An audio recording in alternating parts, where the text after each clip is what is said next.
On a le plaisir de recevoir un éminent personnage, Victor Loupan, qui a été éditeur, qui est toujours éditeur, mais avant vous aviez votre propre maison d'édition. Oui, c'est vrai.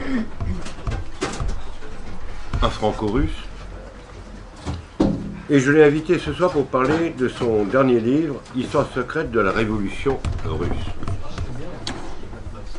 Je crois, et je vous le conseille tout à l'heure de vous le faire dédicacer, qu'en langue française, c'est ce qu'il y a de plus simple pour comprendre les événements. Ce n'est pas un roman, c'est une histoire. On évoque de manière précise le jeu de certaines banques, entre autres américaines, pseudo-américaines, ou de la 13e tribu, comme on veut, qui ont joué le même rôle d'ailleurs précédemment contre la Sainte-Russie lors de la guerre russo-japonaise. On voit comment des personnages comme Lénine, Trotsky, Staline font vraiment partie de ce qu'on pourrait appeler la trinité du mal. Et pour comprendre ces événements qui ont une portée, je crois, métaphysique, il ne s'agit pas, au fond, de célébrer le centenaire de la Révolution russe pour le déplorer, mais pour en tirer les leçons pour aujourd'hui. Le communisme, du moins certaines de ses idées, sont, du moins telles qu'elles ont été mises en pratique dans la Russie, sont assez loin de celles de Marx. Et on voit l'influence de certains personnages que vous évoquez parfaitement, entre autres le Parvus, qui met l'accent sur l'international. Et on voit aujourd'hui, il ne faut pas se leurrer, le communisme est tombé, mais il a muté. Les trotskistes, on les trouve en Amérique, chez Soros, Clinton et toute la bande.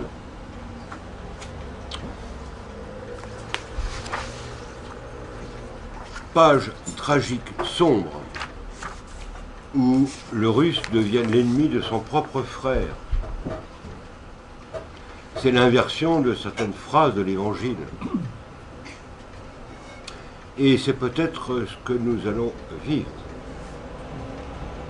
Certes, le communisme est tombé, du moins en Russie, mais il faut voir que 30 ans après la prise de pouvoir, qui était un coup d'État militaire, car la première révolution, c'est un coup d'État bourgeois.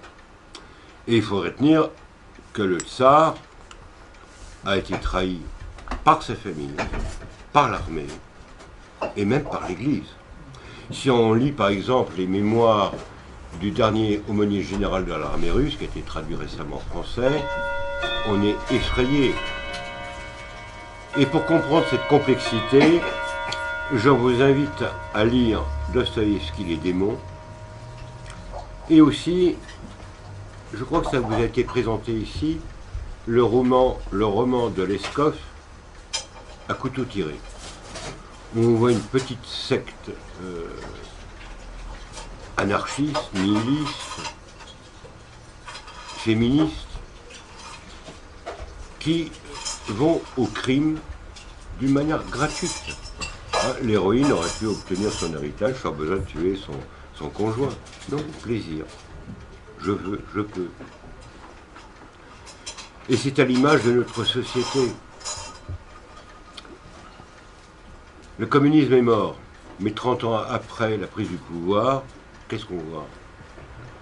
La plus grande partie de la planète était d'imprégnation marxiste.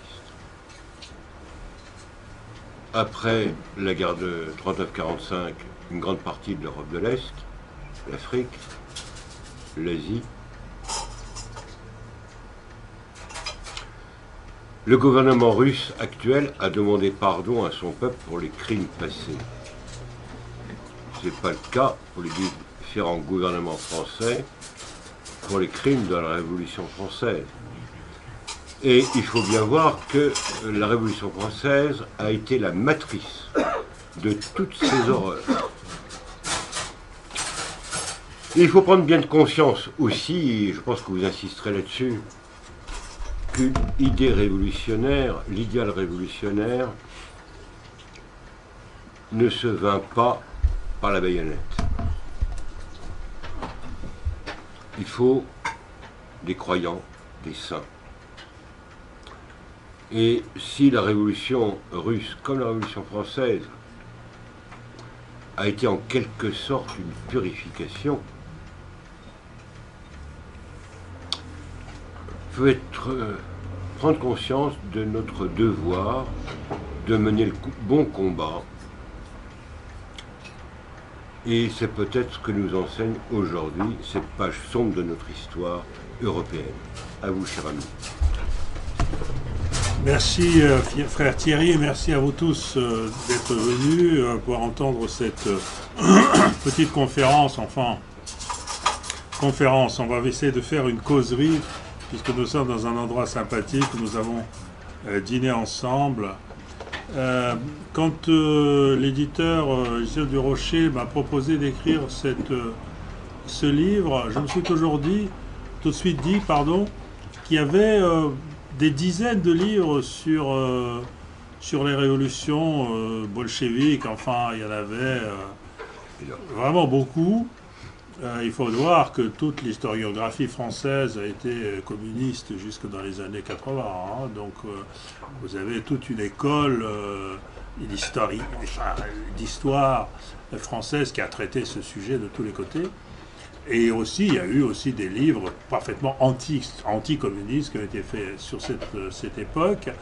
Mais ce qui unissait à la fois tous ces travaux, c'était le côté, si je puis dire, un peu officiel, un peu monumental, quoi. C'est-à-dire que voilà, la prise de palais d'hiver, voilà tel événement, voilà telle bataille, voilà tel prince, voilà tel tsar, voilà tel, etc., etc. Enfin bon. Et je me suis dit, bon, est-ce que c'est ça, finalement, qui explique les choses? Et moi, je pensais tout savoir de cette révolution, enfin de cette histoire, parce que je suis né en ex-URSS, j'ai vécu les 20 premières années de ma vie, enfin j'ai reçu une éducation parfaitement communiste, tout en étant très croyant depuis mon enfance. Mais l'éducation était là. Et donc j'ai commencé à travailler sur cette histoire parce que j'ai découvert que les nouveaux historiens russes, les jeunes historiens russes actuels, qui n'ont pas connu le communisme, et qui ne sont au fond ni communistes, ni anticommunistes. Ils sont russes. Donc ils regardent l'histoire de leur pays de façon générale. Un peu comme si, je ne sais pas, on demanderait aujourd'hui à un Français d'écrire sur la guerre de religion en France, vous voyez. Alors, on va dire qui avait raison, le duc de Guise ou l'amiral de Coligny. Je n'en sais rien, moi. Vous voyez, c'était une tragédie française. C'était c'est une guerre de religion qui avait déchiré la France, qui a déchiré la famille royale, qui a déchiré la couronne. Enfin, voilà, c'est l'histoire tragique d'un pays. Et donc, ils regardent, si vous voulez, aujourd'hui, ces jeunes historiens, c'est une nouvelle école, ils regardent la Révolution un peu comme on regarderait un épisode de l'histoire de la Russie. Et qu'est-ce qu'on découvre là, si vous voulez? On découvre tout à fait autre chose. Et moi, je me suis énormément intéressé, déjà depuis que je suis tout jeune, à ce qu'on appelle la petite histoire, c'est-à-dire, par exemple, la vie de Fouché par Stefan Zweig, enfin, des choses comme ça. Et vous êtes d'accord avec moi, si ceux qui l'ont lu, qu'on lit ce livre-là et on comprend la Révolution française, on comprend vraiment de quoi il s'agit, on comprend les enjeux. Personne n'a décrit avec cette acuité et cette grâce le massacre de Lyon, enfin le sac de Lyon, c'est vraiment extraordinaire.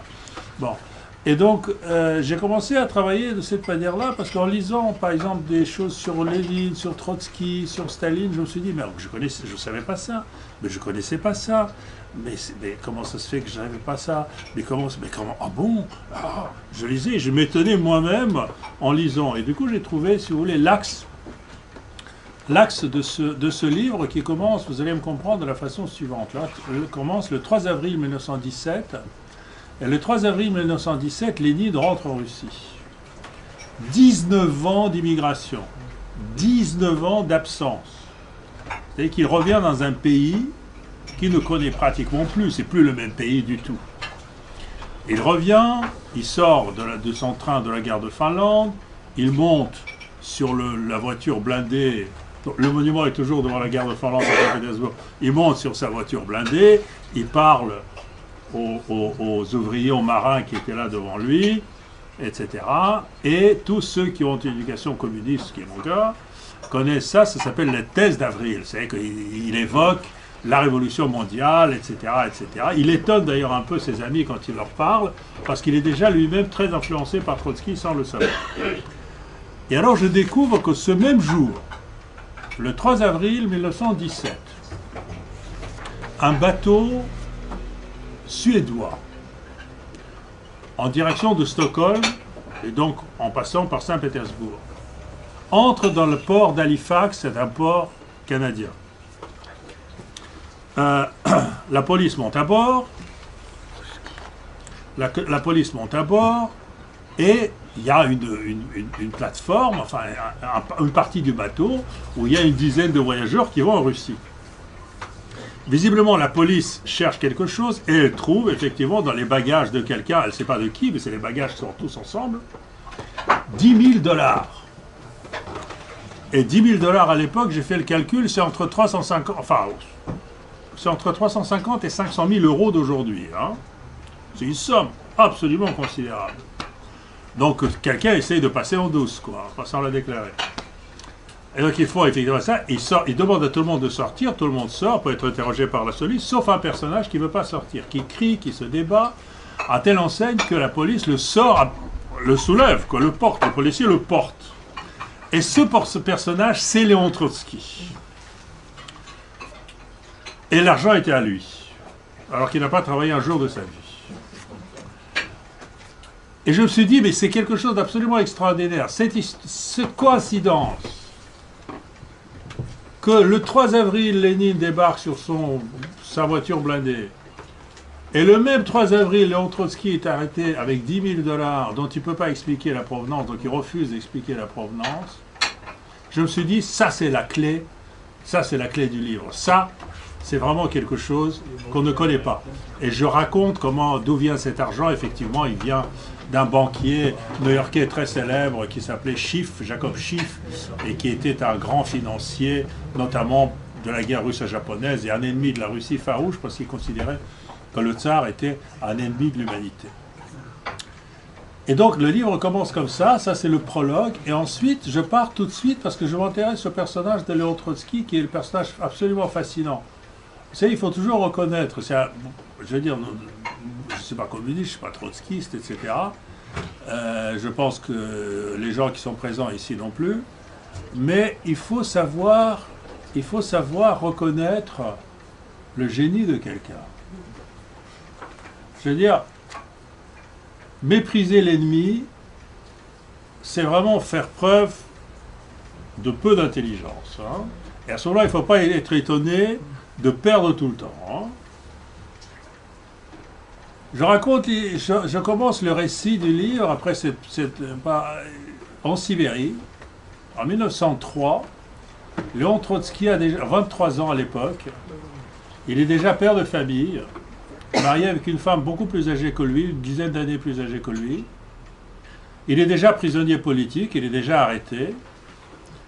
Mais il est arrêté pas parce que lui-même était un grand révolutionnaire, pas du tout. Il est arrêté parce que cette femme à lui l'a introduit dans un cercle marxiste. Lui, il était un gamin à 23 ans, il est arrêté à 23 ans, donc ça se passe quand il a 18-19 ans. Il tombe amoureux d'une femme beaucoup plus âgée que lui, elle le fascine, elle le séduit, enfin bon, c'est classique. Hein.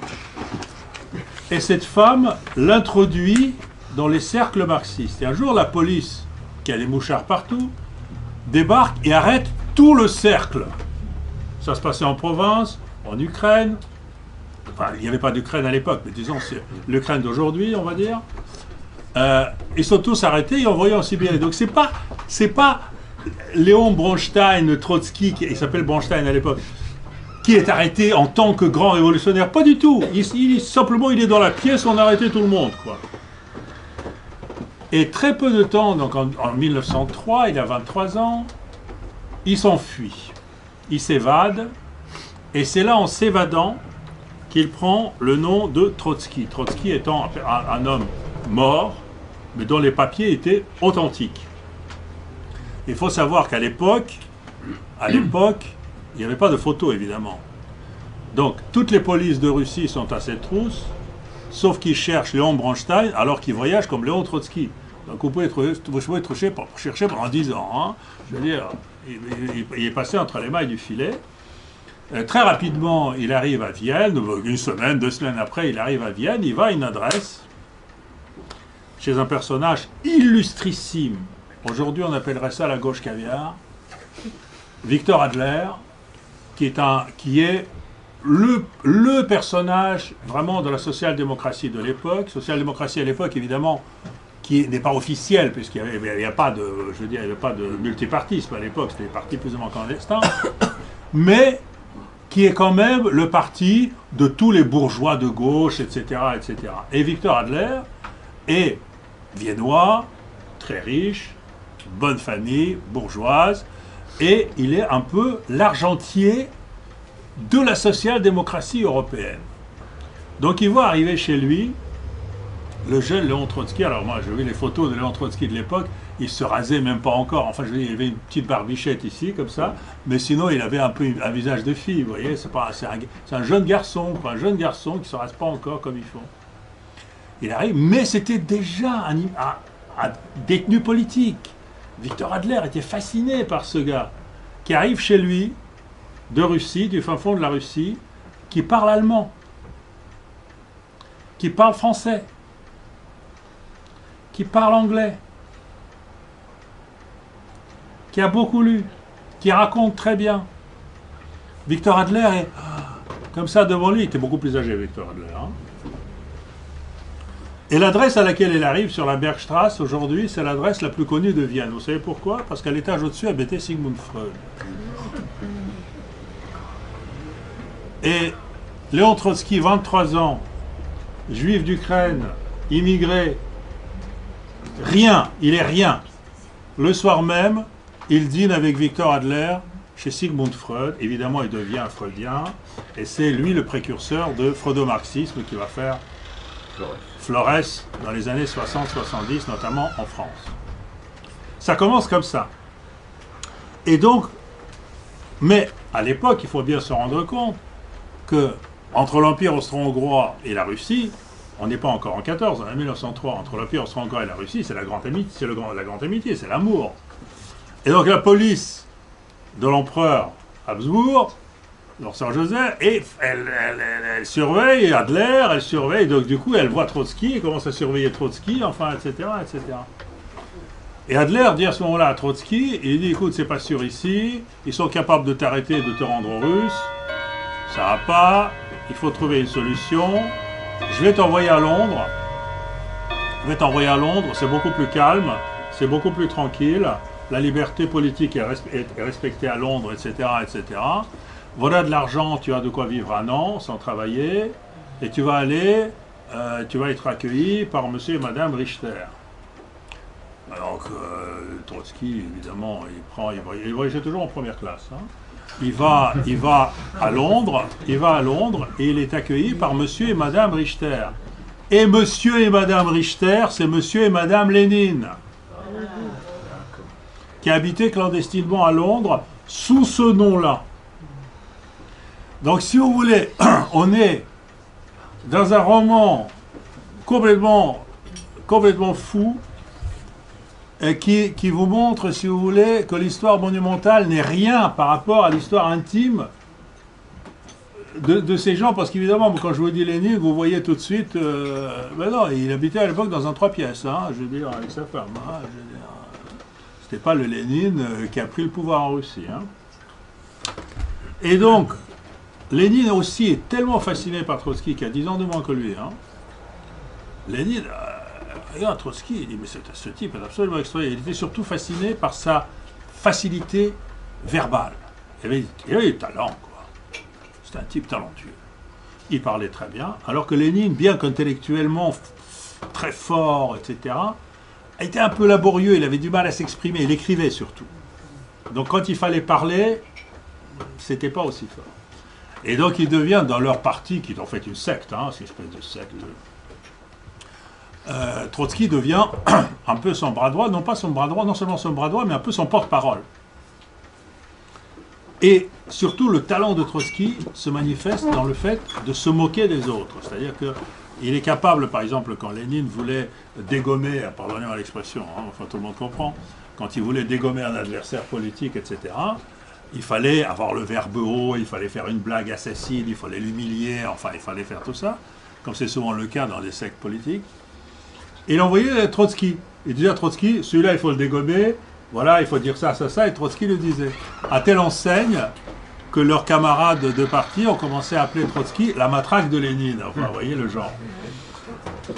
Ensuite, donc, Trotsky devient, alors qu'il n'est rien, hein, il devient un révolutionnaire professionnel qui fait, à cause justement de son talent, qui fait le tour des pays d'Europe. Il arrive à Paris, où il rencontre une jeune femme, très jeune femme, étudiante, qui s'appelle Natalia Sedova, et qui est une Russe réfugiée de bonne famille. Ils sont tous de bonne famille, ils sont tous assez riches, hein, de bonne famille, et qui l'accompagne, et c'est un amour fou entre eux. Elle, c'est une non-conformiste, parce que déjà à l'époque, elle vit ouvertement avec un homme. Vous savez que c'était à l'époque un scandale épouvantable. Enfin, c'était une affirmation de féminisme absolument extrême à l'époque. C'était une jeune fille étudiante, quoi. Elle s'affichait avec un type, voilà, elle vivait avec lui, c'était sa maîtresse. Et donc elle tombe amoureuse de Léon Trotsky, et c'est un amour, il faut dire que c'est un amour qui durera toute une vie. Hein. Ils ont des enfants, etc., etc. Et il veut l'épouser, mais il ne peut pas l'épouser parce qu'il a épousé sa première femme devant un rabbin. Impossible de divorcer. Donc il a vécu avec elle comme avec une maîtresse toute sa vie. Alors, ils voyagent comme ça de ville en ville, et ils arrivent, et ça c'est extrêmement important, ils arrivent un jour à Munich. Et à Munich, ils sont accueillis par un personnage que moi je trouve personnellement un personnage absolument fascinant, qui s'appelle Alexandre Parvus. Il faut savoir qu'il avait 5 autres noms, mais il est entré dans l'histoire sous ce pseudonyme Parvus. Lui aussi était, comme Trotsky, juif d'Ukraine, d'Odessa. Et lui aussi est fasciné par Trotsky, par le gamin, quoi. Il est aussi... Alors, tout le monde est fasciné par Trotsky. Il faut quand même voir, et vous allez voir plus tard que ça se confirme. Hein. Il le trouve vraiment très intéressant, et mais il le trouve un peu ignorant. Et il faut voir que Parvus, c'est un véritable... Il commence à faire son éducation politique.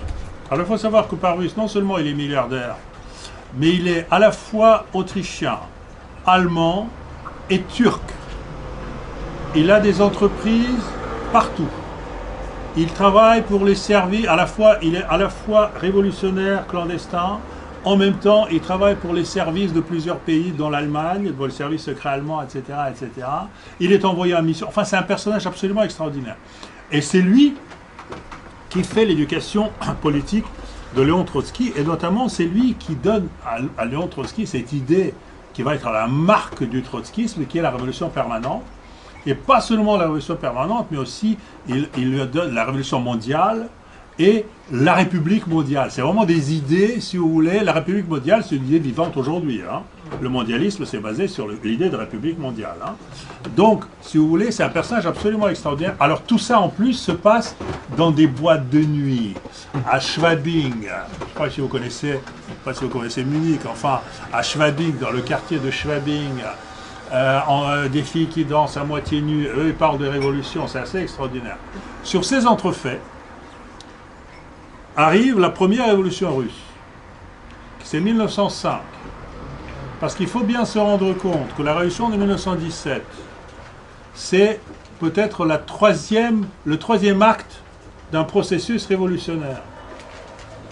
Parce que on parle tous de Nicolas II et de sa famille qui ont été assassinés par les bolcheviks, mais le grand-père de Nicolas II avait déjà été assassiné par les nihilistes. L'oncle de Nicolas II a été abattu dans l'enceinte du Kremlin par des nihilistes. Je veux dire, il y avait un terrorisme révolutionnaire en Russie qui n'existait dans aucun pays d'Europe. Aucun pays d'Europe. Stolypine, Premier ministre, abattu dans un théâtre. En plus des nihilistes, si vous voulez, qui faisaient ça sans se cacher. C'est un truc, ils faisaient ça un peu comme les islamistes d'aujourd'hui, c'est-à-dire qu'ils ne se cachaient pas. Stolypine était dans le théâtre, l'autre est arrivé, il a sorti son arme, il était au 5e rang, et il lui a déchargé le truc dans la tête. Et puis après, on l'a arrêté, quoi. Je veux dire, il ne se cachait pas. Hein. Donc, si vous voulez, il y avait quand même un processus révolutionnaire très lancé. Donc, Trotsky, Parvus sont à Munich, éclate la révolution de 1905. Janvier 1905. Parvus lui dit à Trotsky, nous sommes des révolutionnaires. La révolution se déroule, et nous ne sommes pas là. Il faut y aller. Comme ils ont beaucoup d'argent, etc., et des faux papiers, ils montent dans un train et les voilà à Saint-Pétersbourg. Et alors là, tenez-vous bien, parce que ça, c'est quand même quelque chose, moi, j'ai toujours pas trouvé d'explication. J'ai interrogé plusieurs grands historiens, personne ne peut m'expliquer comment et pourquoi. Imaginez-vous, donc, la révolution se déroule. On tire dans les rues de Saint-Pétersbourg. Le soviet de Saint-Pétersbourg fonctionne. Il y a des gros ouvriers barbus à la tête du soviet. Des hommes de 40-45 ans. Virils, ouvriers, combattants, armés, tout ce que vous voulez. Arrivent Parvus et Trotsky. 3 semaines plus tard, Trotsky dirige la révolution. Je veux dire, attendez, Trotsky revient, donc exilé, bourgeois, arrive de l'étranger à une révolution qui a déjà lieu, qui s'est déjà déclenchée, et il prend la tête il a la tête de la révolution quelques semaines plus tard, président du soviet de Saint-Pétersbourg. Lénine n'est pas là. Aucun des révolutionnaires de 17 n'est là. Le seul à être là, c'est Léon Trotsky. Évidemment, la révolution après est écrasée, etc. Il est de nouveau arrêté avec Parvus.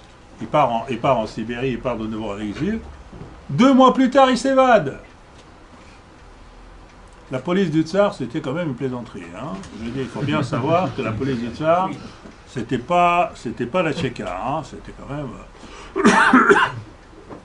C'était quand même autre chose. Et donc, si vous voulez, mon livre, si vous voulez, raconte la révolution sous cet angle-là. Et effectivement, après, quand Léon Trotsky arrive finalement, imaginez-vous, Léon Trotsky arrive, c'est un peu la même histoire. Il arrive en juin 17, il arrive à Saint-Pétersbourg. Parce qu'en avril, il est arrêté. Il est détenu quelques mois au Canada, parce qu'il faut qu'il l'arrête, quoi. Et donc il débarque vers juin, en été, quoi. Vous vous rendez compte? En juin, il débarque à Saint-Pétersbourg, et en octobre, ils font le coup d'État. Ils prennent le pouvoir.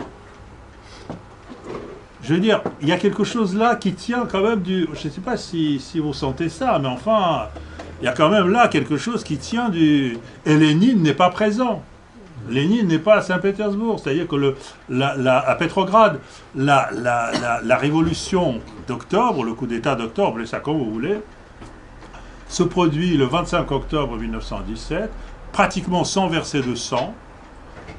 Le pouvoir est pris et c'est terminé. Et Lénine dira plus tard, nous n'avons pas pris le pouvoir, il traînait sur le trottoir, nous l'avons ramassé. C'est-à-dire qu'il faut savoir aussi, il y a aussi ça, hein. Le frère Thierry a dit tout à l'heure que la révolution de février, ce qu'on appelle la révolution de février, celle qui a renversé le tsar, celle qui ensuite a donné les blancs. Parce que les blancs n'étaient pas monarchistes. Hein.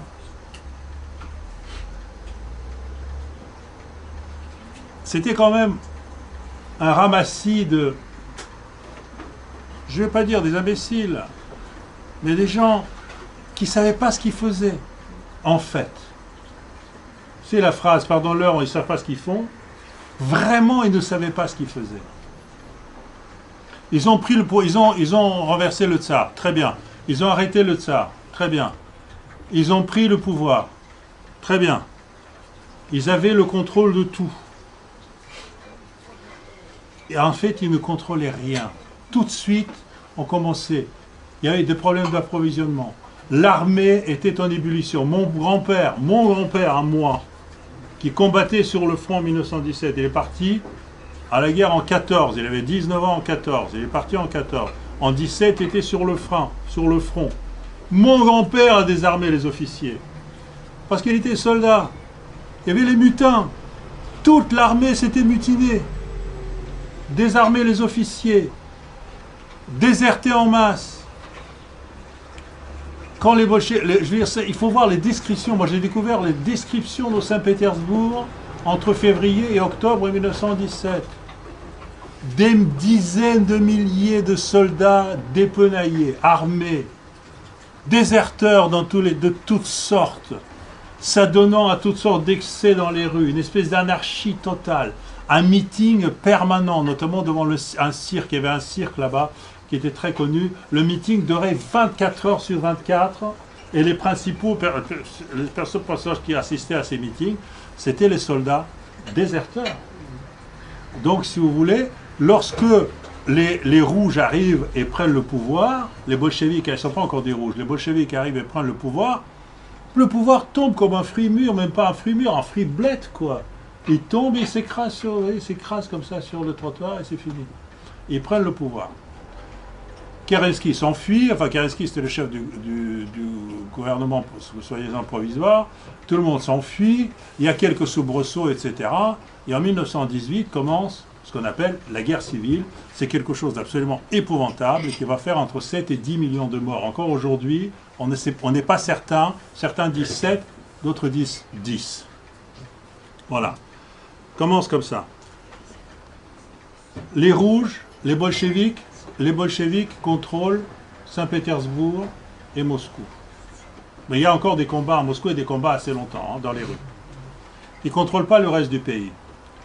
Toute l'armée est dirigée par des officiers qui seront plus tard des officiers blancs, etc., etc. Les bolcheviks eux-mêmes disent il faut qu'on tienne plus longtemps que la Commune de Paris. Il faut qu'on tienne de qui se donnait quelques semaines. Ils disaient il faut qu'on tienne plus longtemps que la Commune de Paris. C'est sûr qu'on va être écrasé, mais il faut qu'on tienne. Et ils tiennent. Et Léon Trotsky, toujours le même, qui alors, je l'ai vraiment vérifié, il n'a pas fait son service militaire, hein, évidemment. Il ne distinguait pas les grades. Quand il voyait les épaulettes, il ne savait pas si c'était un commandant ou un capitaine, il ne savait pas. Hein. Ou lieutenant-colonel, il ne savait pas très bien ici les épaulettes, il ne voyait pas très bien. Et il reçoit l'ordre de Lénine de fonder l'armée prolétarienne qui va devenir l'armée rouge. Et il le fait. Je sais pas qui d'entre nous ici serait capable de fonder l'armée rouge, je ne sais pas. Hein. Il le fait. Et chose que j'ai découverte et qui m'a vraiment fasciné, c'est que très peu de temps après, mais vraiment très peu de temps après, il y a plus d'officiers du tsar dans l'armée rouge que dans l'armée blanche. C'est quelque chose dont on ne se rend pas compte. C'est-à-dire que la guerre, il y a un grand philosophe communiste italien qui s'appelle Gramsci qui a dit que la victoire culturelle précède la victoire politique. Il y avait une victoire, les bolcheviks ont vraiment fait une victoire culturelle. C'est-à-dire que quand ils ont dit le pain, la terre aux paysans, le pain à tout le monde, l'égalité pour tous, l'égalité entre les hommes et les femmes, et tout ça, le paysan russe a entendu un discours chrétien. Parce que, évidemment, le paysan russe, il ne connaissait rien du marxisme-léninisme, il ne connaissait rien du matérialisme dialectique. Hein. Il ne savait pas, je veux dire, le centralisme démocratique, ça lui disait rien. Hein. Mais il a entendu la justice sur terre.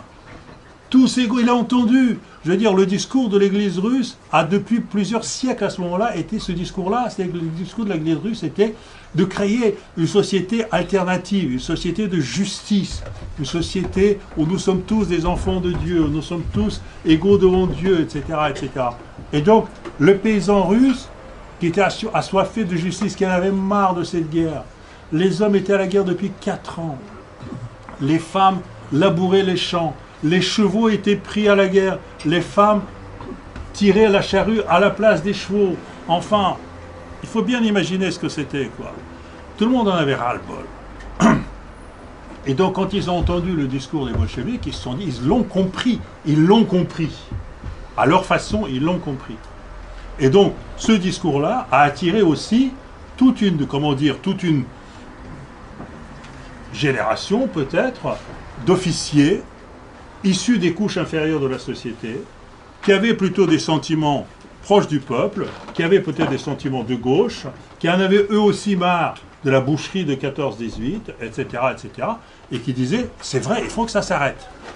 Et le discours de Lénine et de Trotsky était, pour que ça s'arrête, il faut vaincre les ennemis de la révolution. Donc c'était un discours parfaitement charpenté, et que tout le monde pouvait comprendre. Les familles d'officiers étaient prises en otage aussi. Les familles d'officiers étaient prises en otage, mais c'est tout à fait vrai. Mais je mets un bémol là-dessus. Vous savez pourquoi? Parce que les bolcheviks, à ce moment-là, sont à Moscou et à Saint-Pétersbourg. Tout le reste de la Russie, non. Donc ils pouvaient peut-être prendre en otage les familles des moscovites et des pétersbourgeois, peut-être.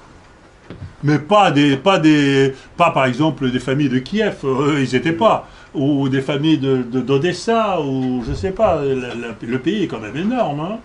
Donc là aussi, il faut mettre un bémol. Ils prenaient effectivement en otage, mais il y avait beaucoup de gens qui allaient de leur propre chef. Le général Bonch-Bouyevitch, qui était un général du Tsar, dont le frère était un révolutionnaire, un grand révolutionnaire aussi, je veux dire, n'étaient pas pris en otage. Enfin, ils étaient vraiment très nombreux. Et donc, toute cette histoire se termine par une victoire écrasante des Rouges, mais écrasante. Les Blancs n'ont jamais su s'unir. Les Rouges ont tout de suite instauré la terreur, mais une terreur révolutionnaire revendiquée et intellectualisée, basée sur la terreur de 1793. Ils considéraient que la terreur faisait partie de la révolution et que sans la révolution, sans la terreur, il n'y avait pas de révolution. Tout à fait. À cette terreur rouge, les Blancs ont essayé de répliquer par la terreur blanche, mais qui était sporadique, assez sauvage aussi, mais que personne ne comprenait. Et eux-mêmes, ils étaient mal à l'aise vis-à-vis de ça. Donc tout ça a été très bizarre. Ils n'ont jamais réussi à s'unir. Moi, j'ai lu des journaux de généraux blancs qui eux-mêmes disaient, mais nous sommes foutus, tout se déchire, nous n'avons plus, je ne sais plus quoi dire aux soldats. Il y a un colonel dont j'ai oublié maintenant le nom, qui écrit à sa mère, dit maman, je ne sais plus, je veux dire, le moral des troupes est très bas, j'essaie de parler aux soldats, je ne trouve pas les mots, je ne sais pas quoi leur dire. Vous voyez, il y avait une espèce de déficit idéologique très fort, quoi. Vous voyez, sans parler du fait que l'Église, elle aussi il y a eu un concile 17-18 de l'Église russe qui était extrêmement progressiste lui aussi. Enfin, c'était quand même, c'était à la fois le retour du patriarcat, puis en même temps, c'était une sorte de Vatican II en 1917. Bon, mais je veux dire, vous voyez, tout ça. Donc, Léon Trotsky est vraiment le personnage clé de cette histoire. Mais une fois, alors ce qui est fascinant, une fois que la révolution se déroule, une fois que la révolution a vaincu, lui, il considère, et c'est une star, il y a partout, moi je ne savais pas ça, mais j'ai vu, après j'ai vu les photos, partout il y avait tous les bureaux, il y avait 2 photos, Lénine et Trotsky, partout. Après ça a été effacé avec Staline, ça a été effacé des mémoires. Mais partout il y avait 2 photos, Lénine, Trotsky, Lénine, Trotsky, Lénine. C'est vraiment une star, quoi. La vedette de la révolution, c'était lui. Et surtout celui qui a gagné la guerre, hein. Il a vaincu les Blancs, hein. C'était vraiment une star extraordinaire. Et donc après, il a commencé à être, c'est assez curieux, il pouvait prendre le pouvoir, et il ne l'a pas fait parce que il a été trop orgueilleux. Et là est arrivé Staline. Moi je raconte dans un passage, comment Staline a pris le pouvoir, c'est absolument... C'est à ne pas y croire. C'est à ne pas y croire. Ça commence comme ça, j'espère que je ne suis pas en train de vous saouler avec mes histoires. Ça commence comme ça. Le parti, donc ils ont gagné la guerre. Il faut diriger le pays, il faut diriger le parti, il faut purifier le parti. Donc Lénine cherche un secrétaire général. Lénine, il faut un secrétaire général du parti. Il propose à Trotsky. Trotsky dit, moi je ne vais pas être le secrétaire, hein. Je ne vais pas être le secrétaire de tout le monde. Ça va pas ou quoi? Moi je suis le chef. Bon. Finalement, personne ne veut y aller. Et qu'il trouve une femme, dont j'ai oublié maintenant le nom. Cette femme accepte, mais un peu comme une secrétaire. Vous voyez, c'est secrétaire générale du parti. Un peu comme une secrétaire. Mais elle a des enfants et tout, elle s'en sort pas. Elle dit, je m'en sors pas, j'ai pas le temps.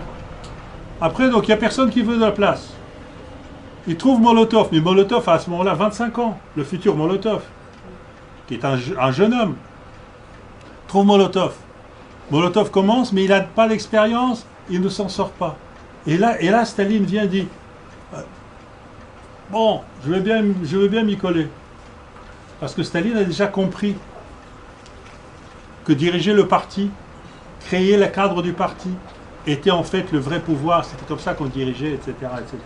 Et le comble de l'absurdité, c'est quand Lénine meurt, après le 3e ou le 4e AVC, il meurt en janvier 1924, Trotsky ne se présente pas aux funérailles. Alors que il est dans le Caucase. Il ne se déplace pas. Il ne vient pas. Et donc, tout le monde voit qui porte le cercueil, c'est Staline, porte le cercueil. Et à partir de ce moment-là, Trotsky est fini. Et évidemment, comme c'est lui qui a fait la révolution, comme c'est lui qui était le grand héros de la guerre civile, etc., etc., Staline ne pense qu'à une chose, c'est de l'éliminer. Et il finit, bien sûr, par l'éliminer. Un autre personnage extraordinaire dont je parle, c'est Dzerzhinsky, le fondateur de la Tchéka, qui lui aussi est un type... C'est un Polonais, fervent catholique, mais fervent catholique comme un... Vous savez, vous pouvez être fervent catholique, mais on peut être fervent catholique un peu comme un fou, quoi. Et lui, il était vraiment un fervent catholique qui terrorisait, par exemple, sa famille. Par exemple, ses parents, quand ses parents ne disaient pas le bénédicité, quoi, ils disaient, vous allez tous en enfer. Il faisait des scandales. Quand le carême n'était pas respecté, quand il ne disait pas les prières... quand je ne sais pas quoi, puis il voulait devenir moine, j'ai oublié dans quel ordre, il voulait devenir moine, il était ultranationaliste, etc., etc. Et puis, à un moment donné, exactement un peu comme Trotsky, à un moment donné, il fait une rencontre, et il bascule avec la même ferveur, disons, dans le communisme. Et alors lui, il fait 11 ans de bagne. 11 ans de bagne, dont 3 ou 4 ans fer aux pieds. Donc, si vous voulez, il a toute sa vie gardé des traces de ces fers à ses chevilles, quoi. Et il a gardé aussi, il se faisait un peu peur aux gens, il a gardé aussi une espèce de maigreur ascétique comme ça, parce que vous savez, les moines et les prêtres russes ne sont pas particulièrement ascétiques, hein. Donc lui, il avait un aspect comme ça. On le comparait, son aspect physique était comparé un peu à celui d'un grand inquisiteur, vous savez, qui n'a aucune passion, qui est maigre comme un clou, qui n'a aucune... et qui brûle tout le monde sur les bûchers, vous voyez. Il y avait ce côté-là, avec les yeux fiévreux, etc. Et j'ai eu la description d'une grande révolutionnaire russe qui s'appelle Madame Balabanov, qui décrit ça très bien, son regard fiévreux, il ne dormait pas, il était maigre, il est mort très jeune. Ces gens-là sont presque tous morts très jeunes, sauf Staline. Hein. Sauf Staline qui a vécu jusqu'en 53. Voilà, donc si vous voulez, je raconte cette histoire au travers,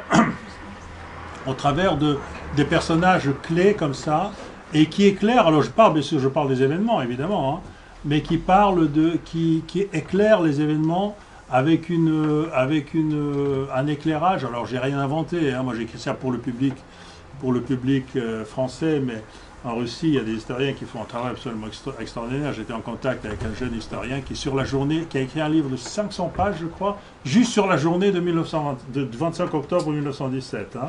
Ils travaillent, c'est minute par minute, hein, c'est vraiment quelque chose, ils ont fait un boulot extraordinaire. Moi au contraire j'ai voulu juste raconter, comment dire, pour que le public français comprenne la Révolution, l'esprit de la Révolution. Ce que disait Frère Thierry, c'est assez juste. Il y a quelque chose de métaphysique dans cette histoire. Il y a quelque chose qui est lié au talent, à l'instinct, à l'opportunité, au côté sans pitié, au côté sacrificiel. Parce que quand ils partent au front comme ça, je veux dire, Trotsky, quand il fallait fusiller, enfin je veux dire, en France aussi on a fusillé le maréchal Pétain en 17, il a fusillé des gens qui voulaient s'enfuir. Hein. Donc, Trotsky voulait fuir, et le peloton d'exécution ne voulait pas tirer. Trotsky mettait lui-même la balle dans la tête. Et quelqu'un d'autre pouvait lui en mettre une aussi. Hein. Mais il y avait quelque chose de complètement... On est un peu dans les descriptions, je donne quelques détails, les descriptions des scènes de la guerre civile. Quand on pense qu'un an avant, ce peuple était pieux, ultra-chrétien, ce qu'il est devenu, le paganisme, le côté démoniaque. La chose, je vais finir là-dessus, je raconte l'épisode d'une fille qui est une fille de la Tchéka, mais fille de général aussi, meurtrière de la Tchéka, etc. Et à l'époque, c'était dans le sud de la Russie, il y a des villes qui passaient, c'était la guerre civile, qui passait chez les Blancs, les Rouges, les Blancs, les Rouges, les Blancs, les Rouges. Donc elle venait d'avoir un bébé, les Blancs arrivent, elle n'a pas le temps de s'enfuir, elle se cache, quelqu'un la donne. Donc elle est pendue au marché de la ville. Elle est pendue au marché de la ville. Donc moi je lis l'article du journaliste local qui raconte la pendaison et décrit cette femme qui est une très belle femme, très jolie femme, de bonne famille, peut-être même un petit peu aristocratique, etc. Très jolie, très bien habillée. Et il décrit longuement ses chaussures bleues, de belles chaussures bleues, enfin je sais pas, il décrit les chaussures bleues. Et donc on va la pendre et elle dit, alors il décrit ça dans l'article, il dit, donc elle s'adresse au bourreau qui est un soldat, je pense, de l'armée blanche, quoi. Ça dit, au bourreau, il dit « Tu me tues, mais je vais vivre éternellement, parce que ma vérité, c'est la vérité, et ta vérité, c'est du mensonge. Et tu crois que tu me tues, mais tu me tues pas, parce que moi je vis... » Enfin, il tient tout un discours absolument extraordinaire. Il finit par la pendre. Donc il la pend. Donc elle pendouille un certain temps, puis après on la décroche. Et à ce moment-là, il décrit qu'au moment où on la décroche, la foule se jette sur elle, se jette sur le truc. Et moi je me suis dit, en lisant l'article, je me suis dit, il se jette pour lui prendre ses chaussures, vous voyez, ou pour la déshabiller ou quelque chose, parce qu'elle était bien habillée. Pas du tout. C'est pour avoir un morceau de la corde. Parce que la corde du pendu, ça porte bonheur. Donc quand vous pensez que ces gens-là allaient se confesser à l'église 6 mois avant, je veux dire, il y a quelque chose là qui est monstrueux, et ça montre vraiment comment on peut être retourné comme ça, tac. Je veux dire, dans le fameux livre de Bounine qui s'appelle Jour maudit, il y a une scène où il s'abrite de la pluie, il est à Odessa, il s'abrite de la pluie, et il y a d'autres gens qui s'abritent à côté de lui, etc. Et il y a des marins, des marins et quelques jeunes qui discutent, et lui, c'est un immense écrivain, il écoute, il dit, je savais pas, un, qu'on pouvait parler comme ça, 2, qu'on pouvait avoir des idées comme ça, 3, qu'on pouvait s'exprimer de la sorte, etc., etc. Donc en quelques années, en quelques mois peut-être, l'horreur, si vous voulez, de la guerre, ce sang, ce mensonge, ce côté sans pitié, transformé complètement les gens. Voilà, moi je m'arrête à ce moment-là, je m'arrête en 1920, parce qu'il y aura, bon, l'histoire de l'URSS, c'est une autre histoire. Hein. Voilà, je vous remercie de votre attention.